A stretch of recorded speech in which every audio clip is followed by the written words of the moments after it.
Sir এটি আমাদের চন্দ্রকোনা থানা, একটু ঢিল মারো। চন্দ্রকোনা থানা লিচনা, এটি যে বড় পুকুর বলা হয়। এই পরিযায়ী পাখিগুলি এখন থেকে আসতে শুরু করেছে, প্রায় 1-150 মতো পুকুরটিতে আছে। এটা কত বিঘার পুকুর আছে বাবু? 60 বিঘা। 7 এই জায়গাটা পুরোটা এরিয়াটা 15 বিঘা। এটি হচ্ছে আমাদের। স্যার আপনার নাম? দেবাশিস মাইতি। আপনি তো পুলিশের সঙ্গে করেন? আমাদের ঘাটাল। এটি পোলট্রি ফার্ম করেছেন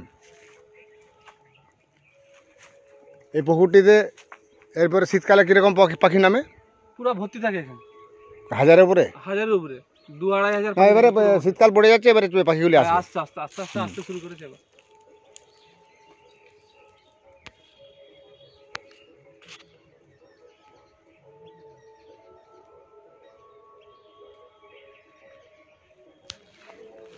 আমি জাহাঙ্গীর মণ্ডল স্যার। আজকে আমি এখানে সাব রেস্কিউ করতে আসছিলাম এই ফার্মের মধ্যে।